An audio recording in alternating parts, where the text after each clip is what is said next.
ఒకప్పుడు తన గ్లామర్ అభినయంతో బాలీవుడ్ను ఏలిన బ్యూటీ మల్లికా షరావత్ సినిమాలకు కాస్త దూరంగా ఉన్నప్పటికీ సోషల్ మీడియాలోనూ రకరకాల షోలలోనూ పలకరిస్తూ వార్తల్లో నిలుస్తూనే ఉంటారు.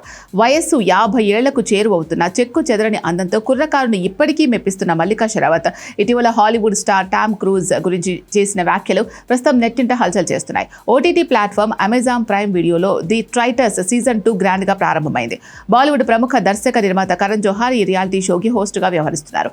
ఆగస్టు 13 నుంచి ఈ షో స్ట్రీమింగ్ అవుతూ ఉండడంతో నిర్వాహకులు వరుసపెట్టి ప్రోమోలు విడుదల చేస్తున్నారు. ఈ ప్రమోషనల్ వీడియోలలో ఒకదానిలో మల్లికా షరావత్ తన తోటి కంటెస్టెంట్లతో మాట్లాడిన తీరు, చెప్పిన విషయాలు అందరినీ ఆశ్చర్యానికి గురిచేశాయి. ఈ షోలో భాగంగా తోటి కంటెస్టెంట్ ఆదిత్య కులశ్రేష్ఠ మల్లికాను ప్రశ్నిస్తూ మీకు ఎవరిపైనైనా క్రష్ ఉందా లేదా మీపై ఎవరికైనా క్రష్ ఉందా అని అడిగారు. దానికి మల్లికా షరావత్ సమాధానమిస్తూ చాలా మందికి నా మీద క్రష్ ఉంది. Hollywood super star Tom cruise కి కూడా నాపై క్రష్ ఉండేది. మేమిద్దరం కలిసి ప్రైవేట్ పార్టీలు చేసుకున్న సమయంలో తీసిన వీడియోలు టామ్ నాకే పంపించేవాడు అని సెలవిచ్చింది. ఈ మాటలు వినగానే అక్కడున్న తోటి పోటీదారులు మరియు నెటిజన్లు ఒకసారిగా షాక్ గురయ్యారు. మల్లిక చేసిన ఈ వ్యాఖ్యలపై తోటి కంటెస్టెంట్లు అది ఏ రకమైన వీడియోలు అని ప్రశ్నించగా మేమంతా కలిసి ఫ్రెండ్లీగా పార్టీలు చేసుకున్నప్పుడు తీసిన సాదా సీదా వీడియోలనే టామ్ పంపేవాడు అని మల్లిక క్లారిటీ ఇచ్చారు. అంతేకాకుండా టామ్ క్రూజ్ చాలా అద్భుతమైన వ్యక్తి అని కొనియాడారు. ఈ క్లిప్ సోషల్ మీడియాలో వైరల్ అవ్వడంతో నెటిజన్లు రకరకాలుగా స్పందిస్తున్నారు. మల్లికా షరావత్ చేసిన ఈ టామ్ క్రూజ్ క్రష్ కామెంట్లో కేవలం షోకి మైలేజ్ పెంచడానికేనా లేక నిజంగానే వారి మధ్య ఫ్రెండ్షిప్ ఉందా అనేది